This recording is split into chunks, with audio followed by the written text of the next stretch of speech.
काफ़ी फ्रीक्वेंटली लोग मुझसे पूछते हैं कि तुम इंडियन हो क्या, तुम फॉरेनर हो क्या। और सच बताऊं, कभी कभी मुझे खुद समझ नहीं आता कि मुझे उन्हें क्या जवाब देना चाहिए। Hi everyone, my name is Anjali. मेरी मम्मी यूक्रेनियन है, मेरे पापा इंडियन है और इंडिया में मैं पिछले 10 साल से रह रही हूँ। I grew up experiencing both the cultures and today I wanted to share what it's like being mixed kid in India. और मैं सोच रही थी कि मैं ये जो वीडियो है मैं हिंदी में बनाऊंगी, लेकिन अगर आपके सजेशंस होंगे कि मैं इंग्लिश में बनाऊं तो आप बता सकते हैं मुझे कमेंट्स में, कोई प्रॉब्लम नहीं है। लेकिन एकदम प्रॉपर हिंदी में मैं नहीं बोल पाती हूँ, एकदम जो लिटरेचर वाली हिंदी होती है वो मुझे नहीं आती, इसलिए जब मैं बात करती हूँ तो मैं मिक्स करती हूँ हिंदी और इंग्लिश दोनों लैंग्वेजेस। तो I hope that won't be a problem for my viewers. But again I am open to suggestions. आपको अगर कुछ बताना है या मुझे करेक्ट करना है तो प्लीज़ डू इट फ्रीली। तो स्टार्ट करते वीडियो। पहला क्वेश्चन, मैं कहाँ से हूँ। और सच बताऊँ तो लोगों को काफ़ी क्यूरियोसिटी होती है, तो जब मुझसे पूछते हैं तो सबसे पहला क्वेश्चन होता है कि आप इंडियन हो या आप बाहर से हो। लोग मुझसे पूछते हैं क्या तुम रशियन हो, क्या तुम यूक्रेनियन हो। ऐसे भी पूछ रहे थे कि क्या तुम मिडल ईस्टर्न हो। और हर बार ना मुझे एक्सप्लेन करने का मन नहीं करता कि I am half Indian half Ukrainian, क्योंकि फिर ना लोगों के मन में और ज़्यादा क्वेश्चंस आते हैं कि अच्छा तो तुम्हारे पेरेंट्स कैसे मिले, और फिर ना पूरी कहानी बतानी पड़ती है। तो जनरली मैं इतना ही बोल देती हूँ कि हाँ मैं इंडियन हूँ। I was born in Ukraine, मैं यूक्रेन में पैदा हुई थी। और मैं अपनी स्कूलिंग, मोस्टली स्कूलिंग वहीं पे की थी क्लास 9th तक। फिर क्लास 9th से हमें इंडिया आना पड़ा। और इंडिया क्यों आना पड़ा, क्योंकि यूक्रेन में वॉर स्टार्ट हो गया था। उस प्लेस में जहाँ हम रहते थे हमें अपना घर सब कुछ छोड़ना पड़ गया। और फिर क्योंकि पापा मेरे इंडिया से है तो उनके मन में शायद ख्याल आया होगा कि चलो अब इंडिया में ही सेटल होते हैं, because they were quite frustrated. तो फिर मेरी पूरी family India I. Second question हमेशा आता है कि तुम्हें हिंदी आती कि नहीं, तुम्हें हिंदी आती कि नहीं। और सच बताऊं तो बहुत लोग ना विश्वास भी नहीं करते कि मैं पैदा वहाँ पे हुई, मैं रही वहाँ पे इतने सालों तक, क्योंकि लोगों को लगता है कि ठीक है मम्मी फॉरेनर है लेकिन ये पैदा तो इंडिया में हुई होगी। क्योंकि जब मैं बात करती हूँ तो मुझे काफ़ी लोगों ने बोला कि मैं एक्सेंट के बिना बात करती हूँ, जो कि मैं ब्रैग नहीं कर रही हूँ मैं खुद को प्रेज़ नहीं कर रही हूँ। लेकिन मैं कैसे हिंदी सीखी ये भी एक कहानी है, मतलब कहानी तो इसमें कुछ नहीं है। बचपन से ही पापा हमसे हिंदी में ही बात करते थे। मतलब मुझसे बचपन से हिंदी में बात करते थे, मेरी बहन, मेरी छोटी बहन है, उससे भी हिंदी में बात करते थे। और कभी भी हम यूक्रेन में भी रहते थे ना, पापा से हमेशा हिंदी में बात करते थे। तो ऐसा क्यों किया उन्होंने, ताकि हम एक और लैंग्वेज सीखें, है ना, ताकि हमें फिर बाद में प्रॉब्लम ना आए, तकलीफ़ ना आए कि हमें फिर से हिंदी सीखना पड़ता स्टार्टिंग से। और ये सिचुएशन ना जैसे हमारे हमारे लाइफ में आई थी कि हमें अपना देश छोड़ के जाना पड़ा, हमें इंडिया में वापस आना पड़ा। तो इस चीज़ में इतना हेल्प मिला मुझे कि मुझे थोड़ी बहुत हिंदी आती थी। और थोड़ी बहुत का क्या मतलब है, मतलब मुझे मैं बात कर सकती थी, मैं समझ सकती थी लोग क्या बोलते थे, क्योंकि बॉलीवुड मूवीज़ देखते थे, घर पे बात भी करते थे।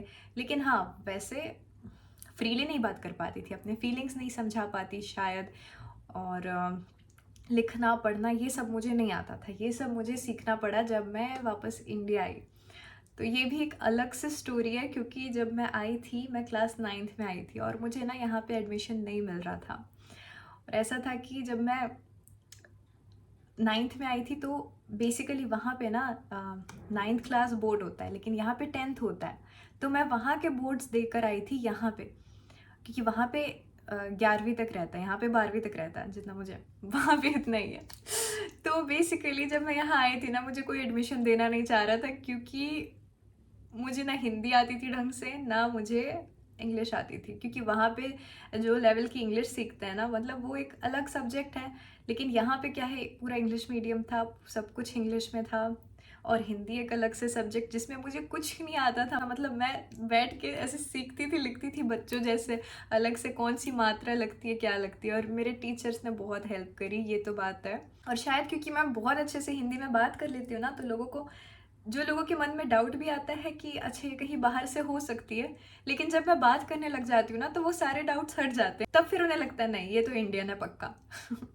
काफ़ी फ़नी सिचुएशंस भी हुए हैं मेरे साथ। जब ना हम कहीं ऐसे घूमने जाते हैं, मोस्टली टूरिस्ट प्लेसेस ही होते हैं वो, तो जब हम ट्रैवल करते हैं तो शायद लोगों को लगता है कि कहीं ना कहीं मैं फॉरेनर हूँ। तो एक दो बार ऐसे सिचुएशंस भी हुए हैं मेरे साथ कि कुछ लोग आए, मुझे कैमरा पकड़ा दिए, तो मुझे लगा ऐसा होता है ना कि स्ट्रेंजर्स की फ़ोटो लो, जैसे ग्रुप में नहीं जाते लोग, अकेले जाते हैं, तो they ask people to take pictures of them.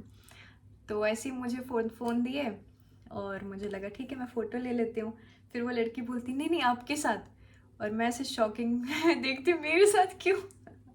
फिर मैं उन्हें देखी, मैंने फ्लुएंट हिंदी में बोला कि मेरे साथ क्यों खिंचाना है, तो वो भी मेरे को देखी, कंफ्यूज हुई, हंसने लगी। मैं भी हंसने लगी, लेकिन हमने फ़ोटो ले लिया और सब खुश चले गए। तो तुम्हें इंडियन फूड पसंद है कि नहीं? शायद अभी अगर मैं ये आंसर दूंगी तो बहुत लोग कमेंट सेक्शन में गुस्सा होंगे, लेकिन 10 साल हो गए और मैं अभी भी इंडियन खाना उतना नहीं खा पाती हूँ क्योंकि मुझे काफ़ी स्पाइसी लगता है। मतलब स्ट्रीट फूड मुझे काफ़ी स्पाइसी लगता है। मैं जब भी खाती हूँ ना, जैसे आंसू निकलते हैं, एकदम मेरी हालत ख़राब हो जाती है। तो हम घर पे जैसे बनाते हैं, इंडियन खाना ही बनाते हैं, लेकिन उसमें थोड़ा कम स्पाइसी मम्मी बनाती है। मेरी मम्मी इंडियन खाना बनाना सीख गई बहुत टाइम से, तो मेरा अभी भी प्रेफरेंस है यूक्रेनियन फूड का। मुझे अभी भी वो बहुत अच्छा लगता है, शायद क्योंकि मैं बचपन से वहाँ रही हूँ। तो next thing is cultural differences.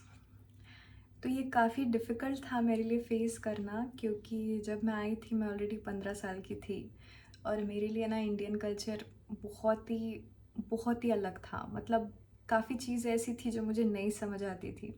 और जब मेरे पेरेंट्स मुझे बोले थे कि हम इंडिया शिफ्ट हो रहे हैं, तो ये चीज़ ना मेरे लिए एक नाइटमेयर जैसी थी, क्योंकि जब हम इंडिया आते थे तो हम कुछ महीनों के लिए, 1 आध महीने के लिए आते थे, विज़िट करते थे, वो बात अलग थी। लेकिन यहाँ रहना, क्योंकि ना मेरे कोई फ्रेंड्स थे, लैंग्वेज मुझे आती नहीं थी, कल्चर एकदम अलग, सब चीज़ एकदम अलग, तो ये चीज़ मेरे लिए काफ़ी डिफ़िकल्ट थी फेस करना। काफ़ी फ़नी चीज़ें भी थी, जैसे फॉर एग्ज़ाम्पल यूक्रेन में ना हमारी आदत होती है, मतलब मेरी आदत थी, I am not speaking for the whole population, लेकिन मेरी आदत थी कि मैं रात को नहाती थी।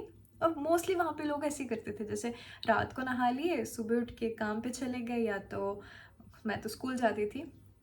तो और यहाँ पे आके क्या है, इंडिया में ऐसा होता है कि तुम्हें सुबह उठ के नहाना चाहिए, and that thing is quite praised कि अच्छा देखो वो लड़की या वो लड़का सुबह उठ के जाके नहाते, कितने अच्छे लोग हैं, कितने अच्छे बच्चे हैं, ऐसा बोलते थे उस टाइम। तो और मुझे ना अच्छा नहीं लगता था सुबह उठ के नहाओ ठंडे पानी से, बहुत अनोइंग लगता था। और क्योंकि उस टाइम हम ना अपने रिश्तेदारों के साथ रहते थे, जो भी फैमिली के साथ रहते थे, तो वो लोग मुझे हमेशा बोलते थे, मैं सोचती थी क्यों ना, मुझे तो रात को नहाना है। फिर ऐसा भी होता था कि रात को जैसे फ्रूट्स नहीं खाने हैं, और मैं खाती थी, मेरी आदत थी, लेकिन इंडिया में से बोलते फ्रूट्स खाना नहीं है। और काफ़ी चीज़ें थी जो ना उस टाइम तो मुझे काफ़ी अनोइंग लगती थी, मुझे समझ ही नहीं आती थी कि ऐसा बोल क्यों रहे हैं, क्योंकि हमने ऐसा कभी देखा नहीं था। फिर अभी रह के पता चला कि हाँ, इसका आयुर्वेदा से कनेक्शन है ना, कुछ एक्सप्लेनेशन है, and they care about me, इसलिए वो बोलते हैं ताकि मैं बीमार ना पड़ जाऊँ, मतलब इस वे में बोलते हैं। अदर थिंग इज़ दैट, और ये चीज़ मैंने काफ़ी सिमिलर जो भी मिक्स्ड किड्स हैं मेरे जैसे, जिनसे भी मैंने बात की है, वो लोग भी एक्सपीरियंस किए हैं, और मैं खुद काफ़ी ज़्यादा एक्सपीरियंस की हूँ। ये होता है that you don't belong to one culture completely. what I mean to say is that I am too Ukrainian for India and too Indian for Ukraine. जब मैं वहाँ रहती थी तब भी मुझे थोड़ा अलग से देखते थे, इंडिया के भी मुझे अलग से देखते हैं। मतलब वो सेंस ऑफ कंप्लीट बिलोंगिंग ना कहीं नहीं है। वो सेंस ऑफ कंप्लीट बिलोंगिंग शायद मुझे अपनी फैमिली ही में ही मिलता है, मतलब अपने घर पे ही मिलता है, क्योंकि शायद मेरे घर पे, मेरी फैमिली में ये दो कल्चर्स इतने मिक्स हो चुके हैं। जब हम बात भी करते हैं ना, हम एक सेंटेंस में रशियन, हिंदी, इंग्लिश तीनों मिक्स कर देते हैं। स्पीकिंग ऑफ पॉजिटिव साइड्स, काफ़ी ज़्यादा है, बहुत ज़्यादा है। मुझे दोनों कल्चर को एक्सपीरियंस करने को मिला है ना, क्योंकि मैं पैदा यूक्रेन में हुई थी, तो वो कल्चर मैंने पूरा एक्सपीरियंस किया। फिर इंडिया आके ये 10 साल में मैंने जितनी चीज़ें देखी, जितनी चीज़ें सीखी, जो शायद मैं दूसरे कंट्री में रह के कभी नहीं समझ पाती अपने खुद के बारे में। A part of me, right, 50% of me. एक यूनिक पर्सपेक्टिव मिला मुझे दोनों कल्चर्स के लिए, और काफ़ी लोगों से, अलग अलग टाइप के लोगों से मिलने को मिला, बात करने को मिला। And all these things, all the struggles I might say that I have faced, they help me to shape the person that I am today. Negative sides में कभी कभी ऐसा लगता है मुझे कि लोग एज्यूम बहुत ज़्यादा करते हैं आपके बारे में। मतलब मैंने जितना सुना कि लोग एज्यूम करते हैं कि मैं काफ़ी एरोगेंट हूँ, मैं एटीट्यूड में रहती हूँ, तो जो कि मुझे पता है ये चीज़ कम्प्लीटली गलत है, जस्टिफाइबल नहीं है। Just based on your appearance, just based on where you come from, तो लोग एक अपना इमेज बना देते हैं, तुम्हारा इमेज अपने मन में बना देते हैं एक स्टीरियोटाइप लेके। तो ये चीज़ें काफ़ी हर्टफुल होती है कभी कभी, लेकिन बहुत बार ऐसा होता है कि काफ़ी पॉजिटिव लोग भी मिलते हैं। तो जब मुझसे पूछते हैं कि अपने कल्चर के बारे में बताओ, तो मुझे बहुत खुशी होती है कि हाँ, people are genuinely interested in knowing what the other culture is. काफ़ी पॉजिटिव साइड्स है, काफ़ी नेगेटिव साइड्स है, बहुत सारे हैं, लेकिन I think positive outweigh the negatives.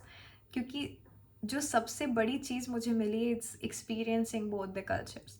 मतलब मैं इंडियन कल्चर को भी जान पाई यहाँ आके, और ये चीज़ it shaped me as a person, क्योंकि मुझे एक यूनिक पर्सपेक्टिव मिला दोनों कल्चर्स के लिए। मुझे लोगों से मिलने को मिला, अलग अलग लोगों से, मैं खुद को जानी, खुद को समझी, और ये चीज़ मतलब मैं काफ़ी लकी हूँ, मुझे ऐसा लगता है। That's it for today, guys. I hope that you liked this video and it was informative. If you still have any questions, अगर आपको कुछ मन में आपके कुछ सवाल आ रहे हैं, तो आप प्लीज़ बी फ्री, आप फ्रीली मुझसे कमेंट सेक्शन में पूछ सकते हो जो भी आपके मन में डाउट्स आते हैं। और मैं अपने व्यूअर्स से आपसे पूछना चाहती हूँ कि क्या आपने भी कभी ऐसा सेम चीज़ एक्सपीरियंस किया है? Have you ever felt like you don't belong in one place? If you had similar experience, please let me know in the comments. क्या पता आपका एक्सपीरियंस या मेरा एक्सपीरियंस किसी को हेल्प करे आगे फ्यूचर में। Thank you so much for watching this video, और लाइक करना मत भूलना। अगर आपने अभी तक सब्सक्राइब नहीं किया तो please subscribe to my channel, because I plan on creating more videos, more content for you. Bye bye.